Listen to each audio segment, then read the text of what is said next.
This is Ben. He's 18 years old and he makes over $40,000 per month. And the crazy part is, he does this all while in high school. None of my classmates knew how much I was making. What's even more insane is that he started at 14 years old. When I was in elementary school, I used to tell everyone I wanted to be the CEO of Google. I started off offering free trials going door to door. Then in junior year, he started to scale. We were doing around 15K a month at the time. He talks about why SMMA is the best business model and how anyone can build a multiple six-figure business. This video is a masterclass on how to build an agency as a teenager. Let's jump in. All right, guys, we've got the legend, Ben Smith, in the house.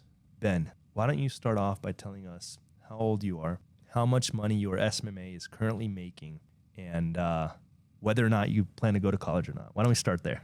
That's a good question. So I'm 18. Our agency crossed 40K last month, pushing close to 50. And then I am gonna go to college for sure. So the reason for that is I believe you can do both. There's a lot of stigma about you can't do both, but I think you can. I think it's an excuse of like, I can't do both. But there's different like life paths. Like there's one path you can take where it makes sense to go, and there's other paths where it doesn't. And there's certain things that I want to do in life that it makes sense for me to go. And you're a senior right now? I'm graduated. I'm done. Oh, so it's done? Yeah, it's done. But you were in high school. I was in high school. When did you graduate? Like last month? No. I graduated like 2 weeks ago. Nice. Or like a week ago or something like Congrats. that. Yeah, thank you. Do like people in your school know that you're making all this money? Like $40,000 a month is kind of crazy. Close friends, but like I don't really talk about any of that. In fact, I don't really even talk about like a lot of people know that I have a business, but not necessarily what it is or what I even do, except my like close friends. Are you the wealthiest teenager in your high school? I don't know everyone's net worth, but I mean, self-made, maybe. Yeah, self-made. Yeah. Yeah, do you know anyone else? Is there anyone else running businesses in your high school? I mean, like cutting grass, but other than that, no. Damn. Why don't we take a step back? Like, how did you get into SMMA? How did you get here? Like, how did you go from 0 to 40K a month? When did you get started? How old were you? Yeah, so like I told you, like I thought for a little bit there, I thought I had invented SMMA. So when I was like, it's so funny because I've had multiple people have said that. They're like, I thought I found SMMA. I'm like, I don't know. People have been getting paid for marketing for a long time. Yeah, well, like when I was like 14, I think the original, like the spark of idea, like I started learning to code like websites, like learning like HTML. Freshman?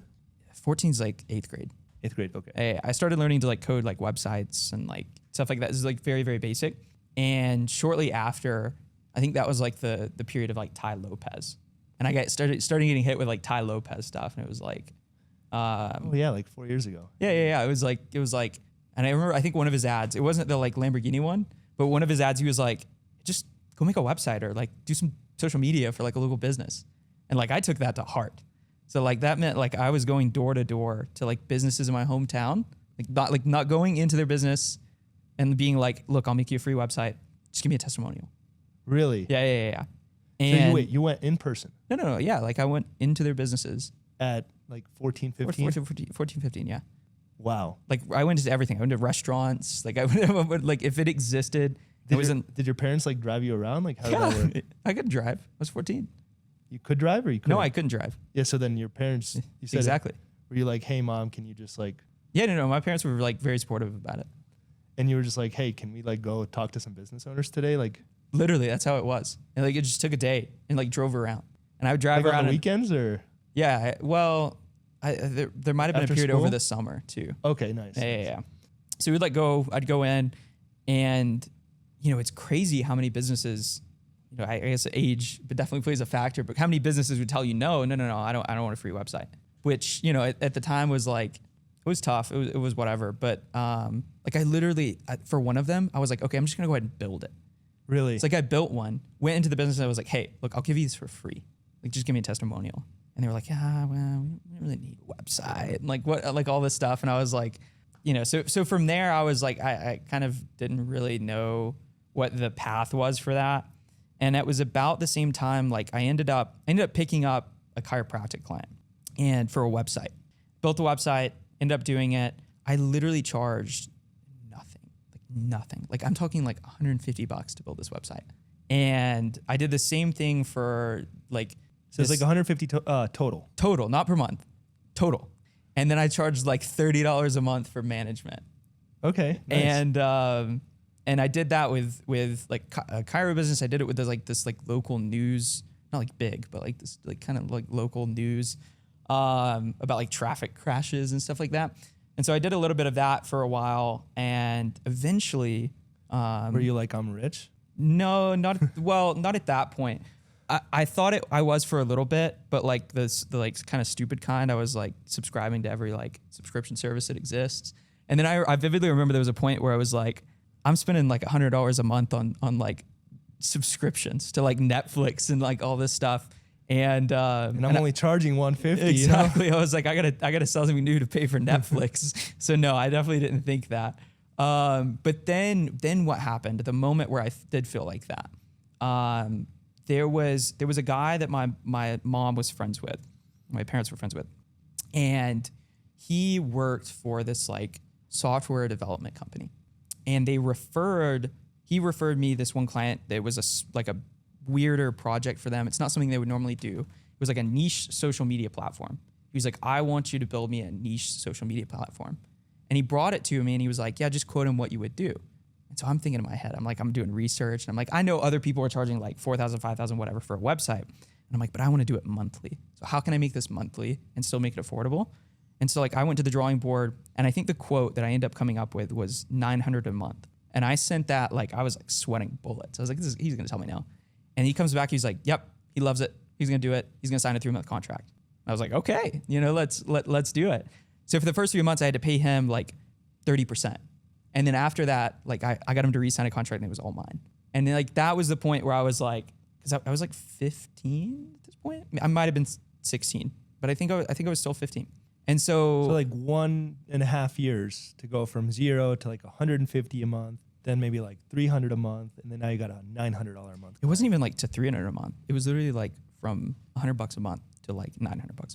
Okay, cool. Yeah, no, it was a straight transition. But going to that's where I felt like, okay, but you didn't give up. Like I think most people would have given up when the business tells them no the first time. Like, yeah, but I had nothing to lose. Like it was like I could go a year and like not make any money. Like I was 15. Like what did it matter? Like I didn't need money. It was more like I wanted to. Quick question: do you think that's like a strength? Like, do you think it makes it even easier to be in that position? It depends on who you are. If you're driven yourself, like it's like, okay, I have a backup plan, or like it's, this doesn't, like I'm not going to be ruined if this doesn't work out. But if you're not driven, it's something that will just drive you. Like if you are not a driven person and you have to be driven in order to make it, otherwise like you're just going to go bust, then yeah, I think it'll drive you. But I was driven just because I enjoyed it and I wanted to do it. And it wasn't even like I needed the money. It was just like, wow, this is cool. You just wanted to do entrepreneurship. Yeah, no, I always knew I wanted to do entrepreneurship. When I was like at elementary school, I would tell people, I was like, yeah, I want to be like the CEO of Google. Like that was always what I said. And people would like, anytime someone asked me like what I wanted to do when I was in like elementary school, I was always like, I want to be the CEO of Google. And so like the entrepreneurships, and then like I came to the conclusion as I was older, and I was like, no. I just want to work for myself. Like that's all I want to do. And like as I've grown to, it's become like there's bigger parts of it. Like, I want to build a team. I want to be able to have an impact. There's stuff like that comes with it that I think is the most motivating factors for me now. But at the time, it was just like, I want to work for myself. I don't want to work for anyone else. Because I think I do well. I'm driven by myself, but I think I make a terrible employee. I can make an awful employee. But anyways, going back to that. So I closed him, and like I sat on that for a while. And then eventually How it was did it like, feel when you closed him? It felt good. I was like honestly surprised. And I remember like thinking in my head, I was like, how am I going to spend this money? And then all of a sudden, like it kind of came to me like, no. Like I don't need to spend it. I don't have anything to spend it on. And what came to happen was, we were getting into it, and he didn't want to do any marketing. So like he didn't have a way of getting things up. And at this point I had like the chiropractic client I had approached me about marketing. And I was like, okay, I can do that. Like paid ads, whatever, social media, because I was doing everything for everyone, and ended up doing that. And it worked. Obviously I wasn't like very good at it. It was just kind of what I'd scrapped together, but it definitely worked. And, it was 4 years ago, so it wasn't as competitive. It was still definitely competitive. It just wasn't as like everyone's doing it and you have to be really good. But no. What ended up happening is the guy who was doing the big project, the guy was basically funding like 90% of my business. He wasn't doing any marketing, so the platform really wasn't growing. And I knew in my head, I'm like, if his platform's not growing, like he's gonna pull the plug. So then like my path forward at that point, that's where I found Joel and I realized I didn't invent that like SMMA model. And that's when I kind of found like realizing, okay, I need to niche down, I need to find a specific market. So I just took what was working and I just tried to find more Kairos. And at that point it was like, look, if I can find more Kairos, all I need to do is just replace this guy. Because at that point, all I was trying to do was just replace what I was making from that one guy. Because I knew, I was like, it's not blowing up. Like, it's not just going to naturally blow up. And I told him that. I was like, we got to run ads. We got to do something. It was like, because he had a bunch of friends and he had this group. And so, like, right when it opened, there was like 300 people who joined. But then it just, like, it fizzled. Plateaued, yeah. Yeah, there's not enough activity on there for anyone to, like, want to use it. And so I knew it was getting to that point, and I was like, I got to replace this. And so I just threw the money into ads. You came across my content or an ad, like I came across your content, and I probably. How old were you? Like 16, you said at this point? I was probably 17, maybe 16, 17, somewhere in there. And so you were doing, just to take a step back, like you started the website agency essentially at like 14, 15. You went around business to business, door to door, walking in, offering free websites. They told you no. You even then started actually literally building websites before walking in. I only did one of those, but I did do that. Yeah. That's cool though. I love that. I think leading with value as opposed to saying, hey, I'll do a free trial, actually being like, yo, here it is. Yeah. I think is way more powerful. And then after that, you landed like your first big website. No, you landed one $150 chiropractic website client. Mm-hmm. Then after that, you landed a $900 a month big website client. Yeah. Or at least, relative to where you were at. And it kind of got stuck. So then you were thinking like, how do I get to the next level? And that's when you came across the content. Yeah. Well, not when I came, I think it was an ad.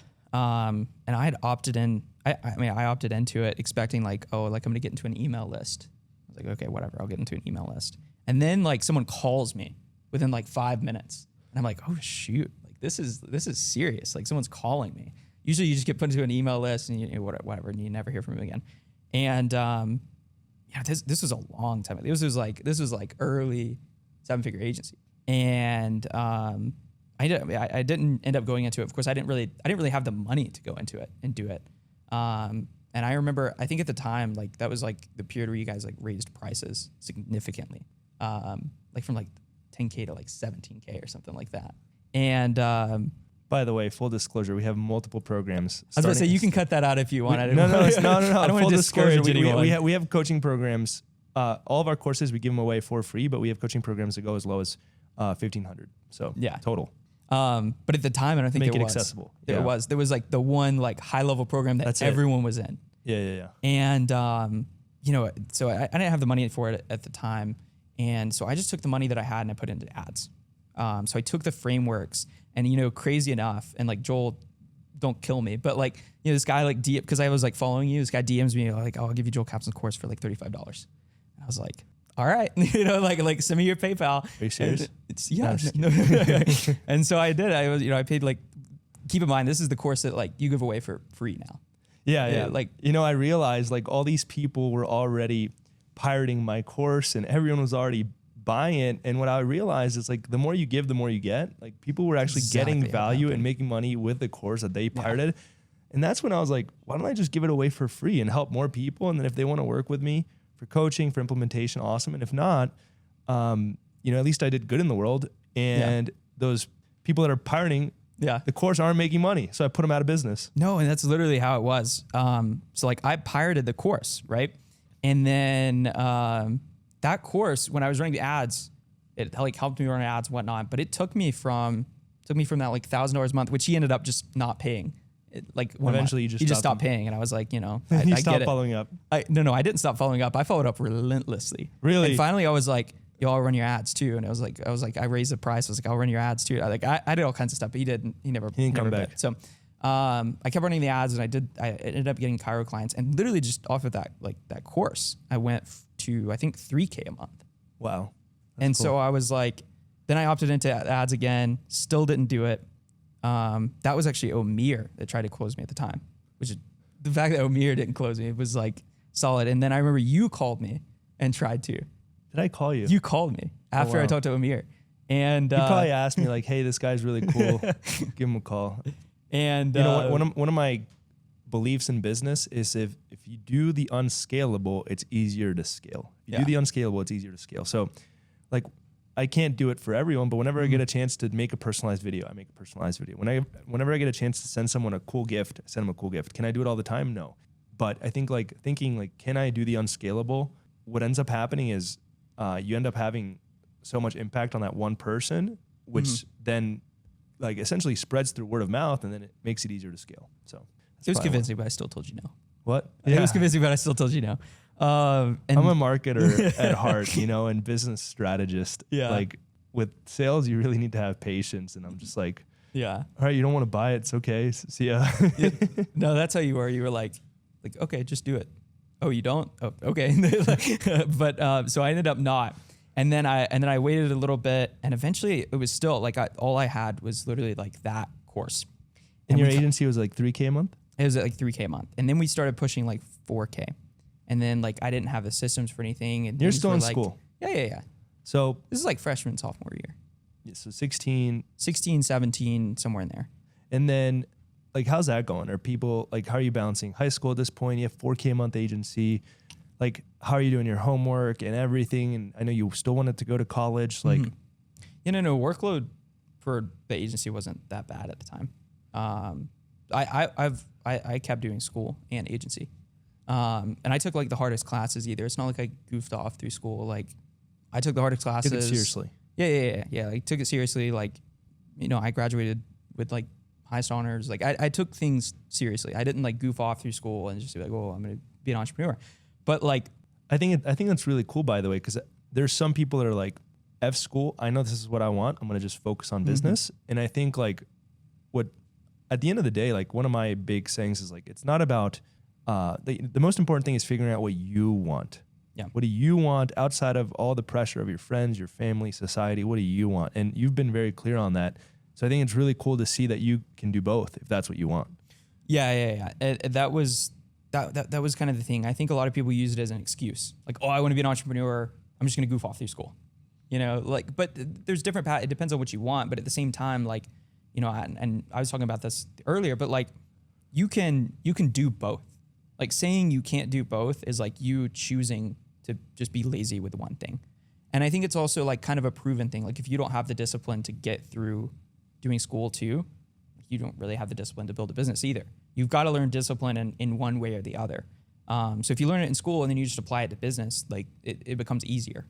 So were you like taking sales calls in the day? Like No. I was only taking sales calls from like 4 to 8, but I didn't have that many sales calls. Okay, yeah. So it was like you were still starting out. Like yeah. It wasn't like my calendar was packed out or anything. So you know, it was just here and there. When you didn't tell anyone. No. Except your parents. Honestly, I didn't like when my parents knew I had like the website business, but I didn't tell them I had like pivoted and niched down and like what I was doing now, because they're gonna be like, what? You know what I mean? It was just gonna be a weird thing. Like chiropractors. But like the one guy I had who was still a chiropractor, like he was killing it, and you know he had like it was just straight chiropractic too. But so like that was a good feeling, and you know I tried to replicate that, and that's what I ended up doing. But you know we got to the point where we kind of like hit a plateau with like systems and like ads, and I was like, I don't really know what to do next. And that was a point too that like the Google Drive that this guy had sent me that was like sketchy through PayPal or whatever stopped working. Oh, really? Yeah. And so I was like, well, shoot, you know what? I used to pay this company called Takedown SAR, which would like take down the pirated courses. So maybe it worked. No, maybe it did. Cause like I just tried to find the Google Drive one day and it was just like not there. And so I was like, shoot. So I ended up like opting into ads again and ended up closing. And I, you know, it ended up working, but it was, you know, that was probably at the time, it was probably the biggest investment I'd ever made in anything. So, you know, it was definitely, but I know, Didn't you say you like saw me walking? Yes, I actually forgot about that. Yeah. So it was slightly before I ended up doing that. It was during like the agency founders event in Avalon. And I didn't go. I didn't even know when it was. I just happened to be like shopping in Avalon that day. And you and Sergio passed by. Sergio's my business partner. I was about to say, for anyone that doesn't know. Yeah. Because I saw Sergio first. Because like, if you don't know, like Sergio's jacked. Jacked. Yeah. So I saw him first. And I was like, that looks like Sergio. He's like, where's Joel? And then like right behind him in like the Atlanta weather and like the biggest like Canada Goose jacket is Joel. And which it was not cold really at all that day. It was pretty fucking cold. It was not And I was doing cold. 75-day hard. So I was like, It was not I was walking cold. outside. That was not cold. But anyways, so Joel passed by and I didn't say a word to him. I was speaking at an event in Atlanta. Yeah. And then I'm like, dude, why didn't you just come say hi? Because he's gonna be like, who's this crazy guy? Like I have no clue who this guy is. Like, because it wasn't like in the program. I was just like this guy who had told Amir no like 2 times. So like I took that as a sign in a way. I was like, all right, it can't, like I just got to do something. Like either, and that's where my mindset around business as a whole kind of shifted. And like even what I'm doing now is like my mind shifted to like, I can either have this like small business where I'm very comfortable, or like I can go all in and have something that actually scales and I can, like seriously win. And it's like, would I rather have, stay comfortable and have this, this tiny little business, or would I rather scale it into something that actually matters? And so, that became the point. That was like you started reinvesting back in. Yeah, it was like the justification for my risk. It was like I'd rather have something bigger. And so past it's perceived risk, because there's also opportunity cost when you don't grow your business. Think about it. If you have the skills, if you have the ability to get to 40K a month, every month that you don't, let's say you're stuck at 10K a month, you're technically losing out on $30,000 a month in revenue. Yeah. So I think a lot of people perceive risk only in the downside, but not in the upside. Mm-hmm. There's also risk in not being able to take the upside of what could be possible. Yeah, that's true. And I think a lot of people think through like, what if this doesn't work? Mm-hmm. But a lot of people should also be thinking, what if this does work? That's the better way to think. And I think you adapt into that. Because at the time I was very much in the, what if this doesn't work? And I think so many people are like that. Like in the world, so many people are just skeptical of everything. Like if you notice, like anytime we run an ad, even for our clients, there's sometimes people are just skeptical of everything. They think anything that's potentially good is just like a scam, or it's bad, or so many people are so skeptical, and they go through life like that. And it's the same thing. They always think about the downside, and they never consider the upside, or they never assess like their perceived risk.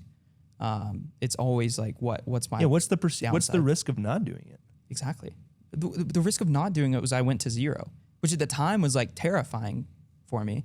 But at the same time, it's like looking back to it, like, would I rather go to 0 at like 4K? Like, it's not a big deal. I can do it again, or I don't need the money was the same thing I went back to. Or like the risk is also like you don't scale to 40K a month. Exactly. And to me, that was a bigger risk. Yeah, I think like a lot of people that like hate their 9 to 5s and they hate their lives. They're like, well, it's risky to leave. It's also risky not to. It is extremely risky to stay and potentially risk your entire life. Yeah. Well, I mean, and that's the thing too. Like there's little perspectives that you gain, and like that I gained as the company grew. And as it's still growing, like there's still things that I learned and I realize, not just about business, but about like life in general and the way that you perceive the world.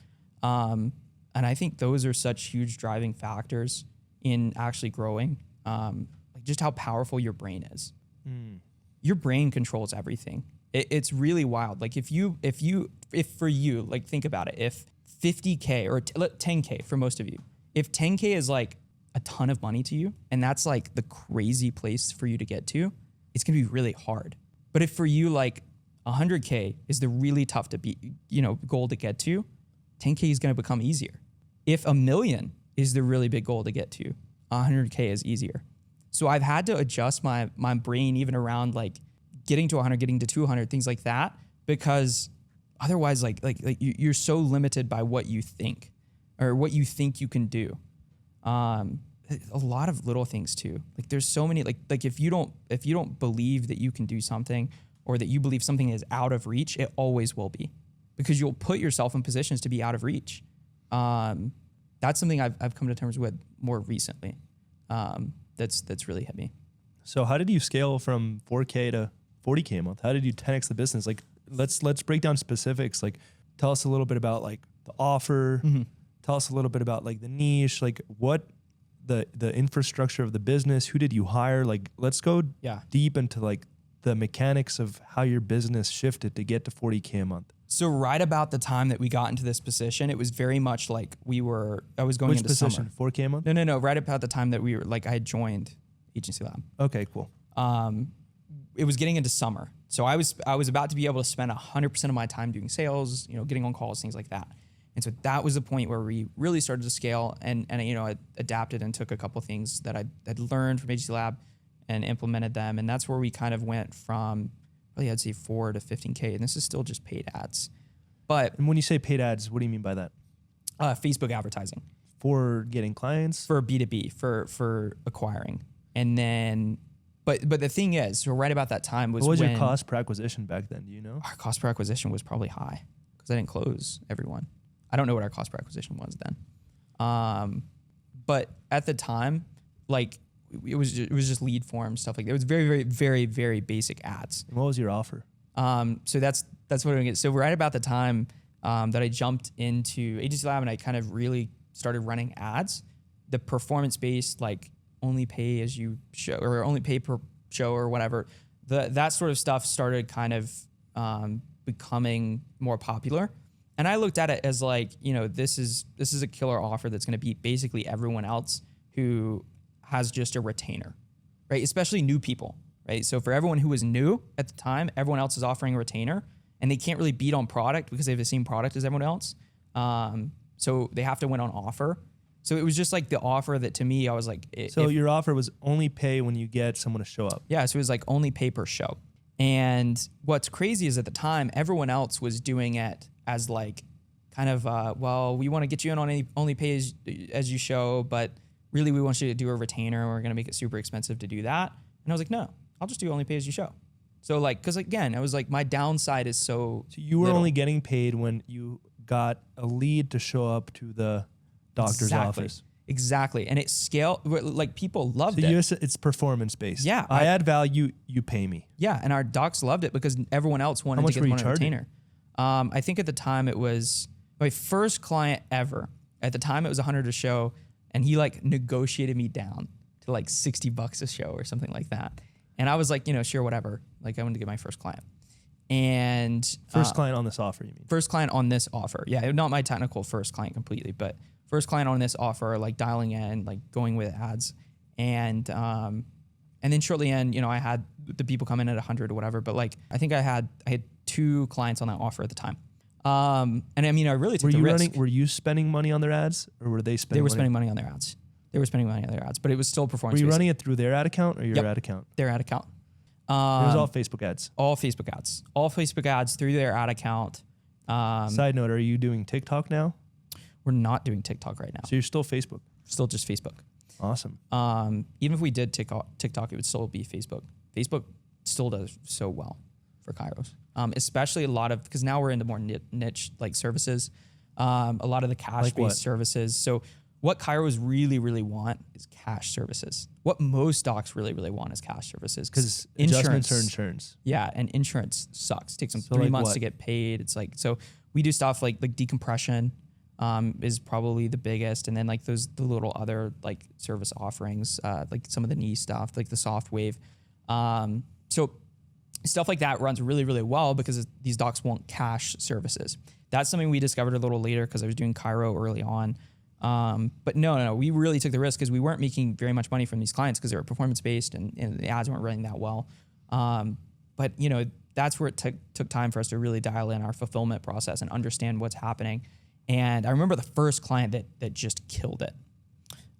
It was I think it was our third. It was after the first 2. The first client that just killed it, we booked 30 something appointments for them first month. Wow. So you were making like $100 per show? $100 per show. I think we did like... So you made $3,000. We didn't make $3 grand. That was 30 appointments booked. But they had a really good show rate. But they also had a very dialed in process. They were a bigger clinic. By putting your skin in the game and saying, hey, you only pay me when I perform, it got your ability to perform at a higher level. Exactly. It made me perform at a higher level. Yeah, it forced you to do it. Yeah. And so for them, you feel like that's when your product really changed, like your service delivery? Yeah. Yeah, there was definitely a moment, and that was the moment where our service delivery got good and where it was like, okay, we're actually making money on these performance-based clients. Because that one, I think it ended up being like $2K, which would have been more than if I had like even charged them a retainer. And, they ended up, that client ended up being with us for over a year. Really, really, like that was kind of the moment where things clicked. And so then as I started bringing on people and structuring my offer to make more sense, and I started taking into account like, here's what it costs me to get a lead. Here's what it costs me to get an appointment. Here's what it costs to actually close someone, and like getting down to cost per acquisition so I could understand, hey, here's what I need to have them pay, right, in order for me to earn a profit or based on the ads I'm running and liquidate ad spend. So that's when like the rubber hit the road with like numbers, and I doubled down on ad spend. I think I went from, at the time I was literally, I think I was spending like 30 a day, and then the next week I went to like 50 a day. And within a month, I had just scaled straight to 100 a day. And this other thing for everyone listening in or watching, you were spending $100 a day on your own ads to get yourself clients for your agency. Yeah. So you were putting ads on Facebook, targeting chiropractors, saying, hey, only pay when I get someone to show up, only pay when you get results. Yeah. Book a call with us. And at this point, it was still pretty much like I was pretty much all in. So you were, as a teenager, you were spending $100 a day on ads to get clients. Yeah. I went all in on ads. And how much revenue were you doing at this point? Once we got to about 15K, that's when I went just all in on ads. Nice. So most of our margin was just going towards ads. Because again, I still had that same mindset of like, I either want to win or I don't want to do this at all. I don't want to have a baby agency. I either want to win or not do this at all. Like it's not worth it for me to just keep doing this just to have, 15K on my agency. So I stuck basically all of our money into ads.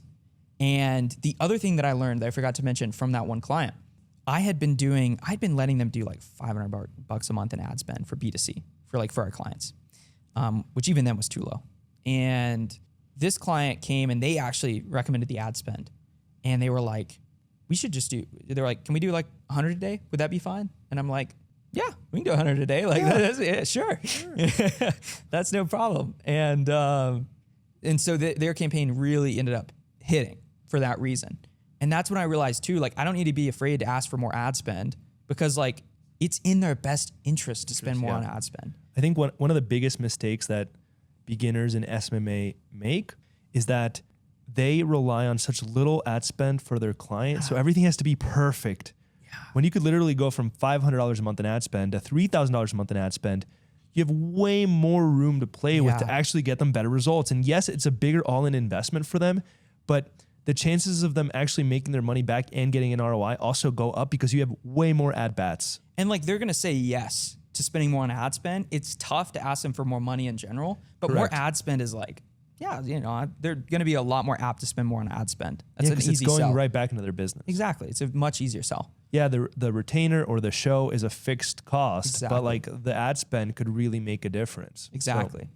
So we started pushing higher ad spend at that point, and I was like, I instituted a minimum ad spend of how much? $1,500 a month. What is it now? Still $1,500 a month. I wouldn't run anything lower than that for like where we are. It just doesn't make sense. And I tell people that too when they're like, look, can we do like $1,000 a month?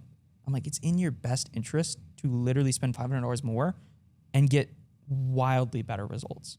Yeah, I think one of the easiest hacks in SMMA to get clients better results is to pitch them on the good, better, best options for ad spend. You say, if you want a good amount of ad spend, $50 a day. If you want better, $100 a day. If you want the best amount of ad spend, $150 a day. So now you're getting them to spend on minimum $1,500 a month, maximum $4,500 a month on ad spend. And it's the easiest lever that you can pull to improve service delivery. The other thing is to walk backwards with your clients. A lot of your clients are going to trust your recommendations, especially once you kind of build up that authority. And like the other thing is a lot of agencies just try to institute this like one size fits all model. And the problem with that is when they trust you, right? Because now you have authority and they trust you with their marketing, like they don't want one size fits all. And like every business isn't exactly the same. So that's why understanding their goals isn't like a formality. It's not like, oh, I want to understand their goals so I can sell them. No. The reason why you understand their goals is so that you can make sure you can actually get them there. And so I think one of the easiest ways to get more ad spend is just help give perspective on what their goals are, right? If you ask them their goals and you know your numbers. You can mathematically walk backwards. Exactly. Be like, okay, well, you'll need this much ad spend. $500 a month is not going to get you 30 new patients.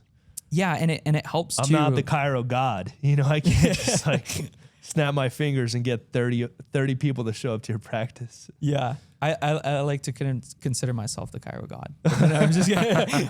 But no. Like, and it also is that helps. on your Instagram bio? No, it isn't, unfortunately. Chiro god. Chiro god. People in high school are like, what? But yeah, I mean, Is that what you wrote your college essay on? Being the Chiro god? How I became the Chiro god at age 16. In a way, but not that. Ooh, side note, did you actually write your college essay on starting an SMMA? Yeah, I did. That's awesome. I did. Did you start with like a huge hook? No, I didn't start with a huge. Well, maybe I did. Honestly, I don't even How I make $40,000. No, that's not what I wrote. In fact, I made it less about money. It was more about my actual reasons for being in business and being an entrepreneurship. There you go. So if there's ever been a doubt to start an SMA, you could do it as a way to write a college essay. Really good college essays. SMMA is like, even if you want to do something separate, it is it's the best business learning opportunity because you got to learn everything. You got to learn every operation of a business and why it's important. You got to learn why marketing is important. You got to learn why sales is important. You got to learn why operations is important. Because you get into business, you're like, operations are stupid. Like, you just got to sell. And like in the beginning, like, yeah, that's fine. But then you realize like there is an importance to operations and there is an ROI to operations and like to investing in your product and like to investing in sales and investing in marketing. But like going backward with your clients' goals and understanding what your clients' goals actually are to help them get there. It also helps to set expectations.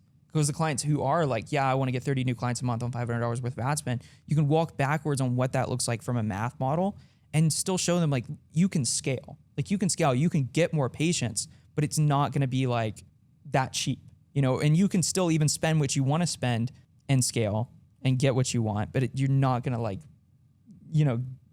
it's not a 0 to 100 sort of thing. It's not like next week you're going to have 100 patients walking through your door. And so that's the other part too. So aligning your goals with your client's goals, and performance-based does that. And that's what they loved about it. And that's what we loved about it. And so like, that really took you off. Yeah, no, that offer took us off. And like, it kind of created the foundation for how we operate today. Like still. 5K to 15K a month. 5K to 15K. And then we rode that offer to, and then I know like 25-30. 25-30. And then like, what would you say are like the biggest shifts you made, like that got you to 40K? And then I want to talk about like where you're going from here. Biggest shifts were product and upsell. And the biggest shift still is going to be product. Once you have marketing dialed in, it's pretty automated, but like you just want to make your product better so that you retain longer. Like I said, but how long did it take you to dial in your product? Because everyone's like, I want to have a perfect product from day one. No.